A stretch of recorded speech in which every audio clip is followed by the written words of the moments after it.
Persuasion power is the ability to influence someone's thoughts or actions without using force or threats. It's like using words and ideas to win someone over to your side. Here's an example. Imagine you're trying to convince your friend to try a new restaurant with you. You could use persuasion power by highlighting the restaurant's delicious food, unique atmosphere, or positive reviews. You could also use storytelling to paint a picture of how much fun you'll have together. Effective persuasion power often involves understanding your audience and tailoring your message to their interests and needs. It's also about using language in a way that is clear, concise, and engaging. Have you ever been trying to figure out what to do for dinner one night only to have your partner or child come up to you with a complete argument on why you should go to your favorite sushi restaurant for dinner? Perhaps the argument is all nicely laid out for you. Your child points out that you would not have to cook or clean, which means that you have more time to spend with your family, something that is in desperately short supply these days. Your child points out that everyone loves sushi, so you cannot go wrong going to the restaurant and that the whole family will find something to eat. Lastly, your child tells you that he knows that you really want to get some sushi because you always want to get some sushi. You may realize that your child is right, all of that is true, and you agree to go. In this instance, you have just been persuaded to go out to dinner by your child. Now, the argument and attempt to persuade may have been rather simplified, but it still counts as a form of influence.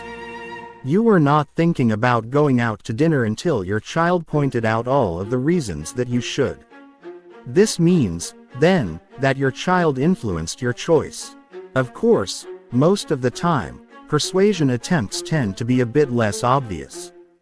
They may be as simple as wording things in a way that is conducive to you making a specific decision. They may be pointing out that the other party knows best because the other party happens to be an expert on whatever is being sold. No matter the form, however, what persuasion does that manipulation does not is that it puts the question out in the open for everyone to see.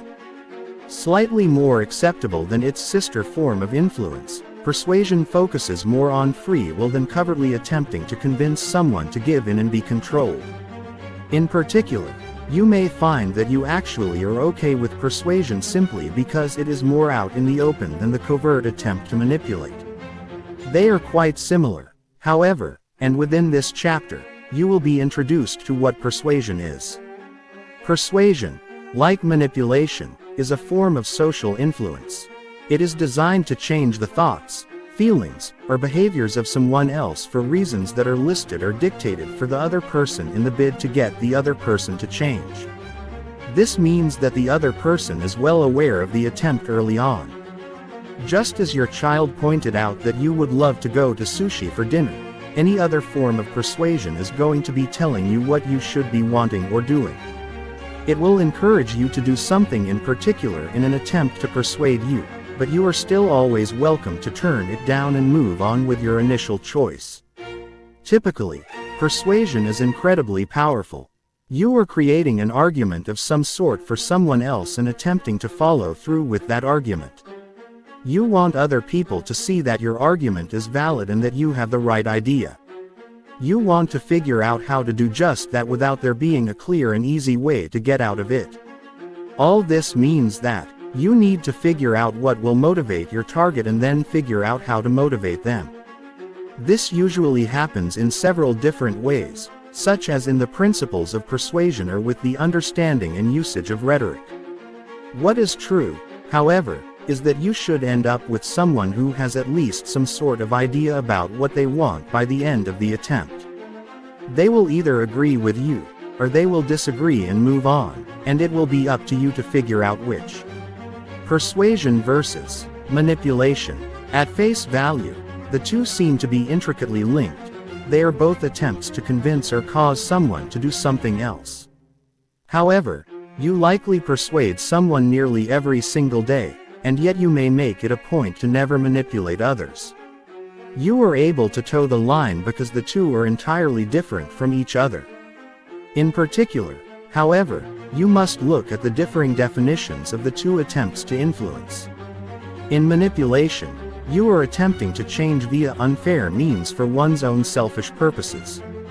For persuasion, however, you are looking to cause someone to do something. This means that primarily, manipulation is unfair or secretive by default. It seeks to use and abuse people in order to satisfy the manipulator and whatever it is that the manipulator wants. Persuasion, on the other hand, is simply a way that people interact with those around them. You are attempting to persuade someone to help you because you feel like they may be a valuable asset, and you think that they will get something out of it, too. You are completely upfront about everything when you attempt to persuade someone, however when you manipulate, you are not. For example, consider that you really need a ride to work tomorrow for some reason. You go up to your neighbor and say, "Hey, you know, I noticed that your yard could use some TLC, would you like me to help you with that today? I'm free all day." The neighbor agrees, and the two of you happily chat while taking care of yard work. The neighbor, upon finishing everything up, asks if you need any help yourself, offering to reciprocate. You reply that actually, you need a ride to work, and you would greatly appreciate it.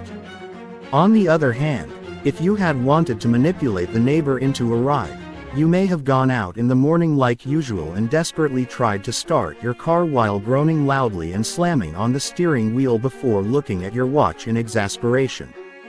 In this case, you are not interacting with the other person directly at all. You are making it clear that you are unhappy, but you are not speaking to your neighbor. Your neighbor happens to see your plight and offers to help you, getting your ride without you ever having to ask for help. That is manipulation. You intentionally did something with your own self-interest in mind. You did not help your neighbor, and simply took advantage of his kindness when he offered to give you a ride without any offer for reciprocity. As you can see, manipulation versus persuasion can be a bit complex to figure out if you do not know what you are looking at, but it is important.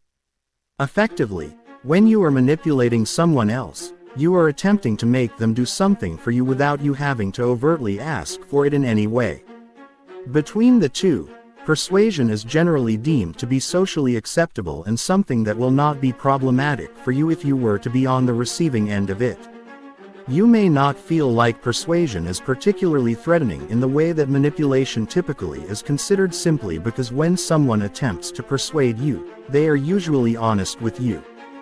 They will tell you exactly what they want or need, and they will usually offer up reasons for why you should help them, which may sometimes be a negotiation of services or otherwise simply appealing God logic or something else to prove that you helping would literally be no inconvenience to you, but would be a lifesaver to them. When you are planning to use persuasion against someone else, you are likely to need some sort of plan. Generally speaking, you will need to know exactly what you want and how you need to get to that result. If you want to get a job, for example, you may realize that the steps to get a job will require you to be applying for jobs and working on your resume as much as possible. You may see that there is little room for error and that you will need to actively attempt to find that job. When you make your plan, you can start to figure out who you will ask for help. Do you know anyone with some connections? Do you have a friend that works somewhere with job openings? Do you have any skills that can get you that job that you really need or want? If you can answer yes to any of that, you can figure out who you want to target for your persuasion. After all, there always has to be someone on the receiving end when you attempt to persuade someone. Upon identifying who you will persuade, you must figure out how you wish to persuade them. Now, this will be a bit trickier to figure out. There are dozens of ways that you could go about trying to persuade someone, and ultimately, you will need to choose the one that works best for you.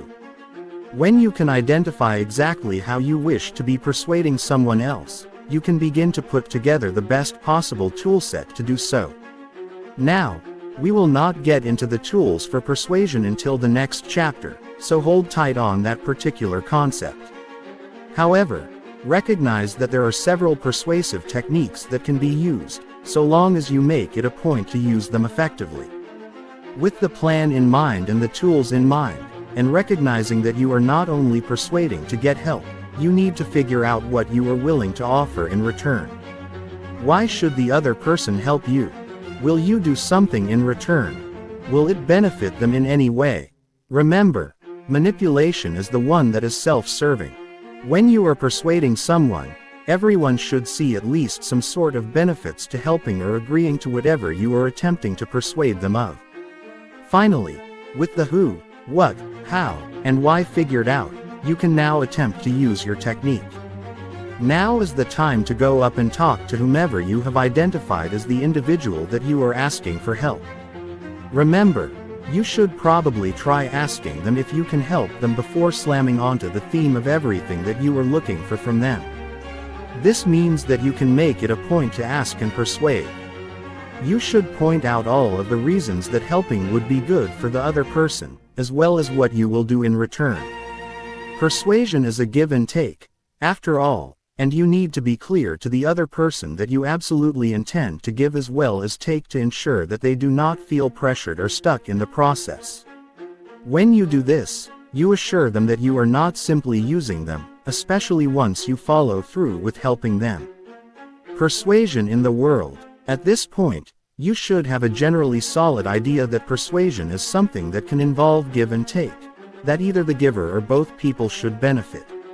As a general rule, the taker should never be the only one benefiting from persuasion.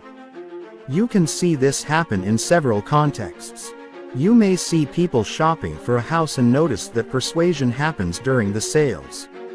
You may see that persuasion happens in regular interactions with your romantic partner simply as a side effect to the fact that you two regularly interact with each other and will often have something or another that you really want or need. You can see it in parenting, and in negotiations as well. Leaders are also masters at persuasion, especially if they are effective leaders, and you will often see that the best leaders are well loved and incredibly persuasive. They know how to wield their tools so well that those around them are always willing to help. This section will take the time to go over several contexts in which you may run into an attempt at persuasion throughout your life.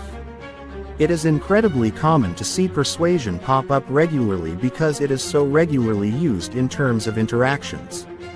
If you want someone to do something, the best way to get them to do it is by asking them to do it. If you can do that, you are well on your way to persuading them. In sales, when you are buying something, such as a car, you may run into someone who is interested in attempting to sell you something that you were not necessarily interested in at first. In order to be an attempt at persuasion, the newly presented car should do something for you. It should be useful to you in some way, shape, or form, and it will be on you to determine if the use of that new car is enough to encourage you to move forward with getting the new car, or if you want to stick with whatever your original choice was.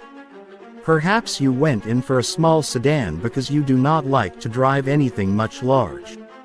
However, you have 2 young children, and you find that you are always frustrated that you do not have enough room for car seats, a stroller, a diaper bag, and any shopping you may do during the day. This means that your car, despite being one that you are comfortable driving, is not one that you are necessarily going to be comfortable in using on a regular basis. The salesperson sees that you need some more space and recommends some compact SUVs to you as well. They are just big enough that they will actually accommodate the rest of your belongings without causing you to struggle to fit some groceries when you run to the store during the day as well. Now, to be fair, the SUV is a bit more expensive, and you know this. The salesperson knows this too, and you can presume that the salesperson is going to get a slightly larger commission on the SUV as opposed to the sedan. However, after mulling it over, you realize that the salesperson was right. You need the space. You need room for your children, their necessities, and anything that you may get when you are out, and your stroller barely fits in the trunk as it is without anything extra. You then decide to go with the SUV. Now, what makes this persuasion and not manipulation is the attempt to make sure that you know what you are doing and that the salesperson is genuinely trying to help you. Now, If the salesperson were simply trying to convince you to get the largest car on the market with the most expensive monthly payment, that would have been more along the lines of manipulation, but considering that your salesperson showed you some reasonable options and did not push the point, it was considered to be persuasive instead. In relationships, you can see this sort of give and take play out in relationships, too. For example, imagine that you and your partner are ready to take the next step and move in together. However, neither of you really wants to let go of your apartment. Ultimately, the best way to get one of the two of you out of their home and into the other's home is through persuasion. You will both have to come up with the reasons to stay in your own respective apartments while the other party moves. Because neither of you are attempting to underhandedly manipulate your way into staying in your own home and you are both willing to calmly consider what is going on and what the reasons for staying or going would be in order to rationally decide the best course of action, this is considered an attempt of persuasion. In parenting, the best thing that you can do is learn to talk to your child, so they understand you clearly and effectively. This means that you need to figure out how best to communicate with your own child, and that could very well be different than what you would use for someone else that you know or with someone else's kid. If you can effectively learn to communicate with your child, you can then use persuasion on a regular basis. When you are raising a child, what you are doing is trying to figure out how best to help them become responsible, mature adults that are productive and capable of interacting with those around them. This means that they need to develop skills such as how to persuade someone or how best to communicate when they need something. This means that you should teach by example. You should talk to your child using the same persuasive patterns that you would use for a friend or family member. For example, if they really want a cookie and ask nicely for one, you could very politely say, "I am so proud of you for using your manners. But you know, dinner is about to be finished, and you need to make sure that you save room to eat your dinner. How about we have it tomorrow after lunch because you don't need sugar after dinner?" This involved you negotiating a new time for eating the cookie and your child agreeing. Now, of course, you could have simply said, "No cookie, it's too late," and had that be the end of discussion, but that would not have been doing your child any favors. Instead, you are making it clear that good communication skills are critical if they want to be successful at all. You are helping them become the best possible adults that they can be because you are teaching them skills such as persuasion early on. In negotiation is something that only certain people will deal with on a regular basis, but nearly everyone will face it at one point or another. If you need to negotiate with someone, persuasion is the perfect way to begin attempting to get someone to see your own side. Effectively, you can lay out your argument for having things done your way, offering up your own concessions, and then seeing what happens next. You want your negotiation partner to feel willing to accept the deal that you have put out without feeling like they are being taken advantage of, because taking advantage is not one of the main purposes of persuasion. Being fair and forthcoming is. At work, finally, at work, you are likely to need persuasion at some point in time. Do you need a day off for a trip? You will have to persuade your boss that you need it. Do you want a raise? Why do you deserve it? How will your own productivity change if you get that raise in order to warrant it when you ask? What can you possibly do to make that raise worthwhile? Beyond just negotiations with employers, however, you also need to be prepared to negotiate with clients or business partners, and you are effectively trying to persuade them to do something. This is exactly why persuasion is so incredibly important to have a solid grasp upon.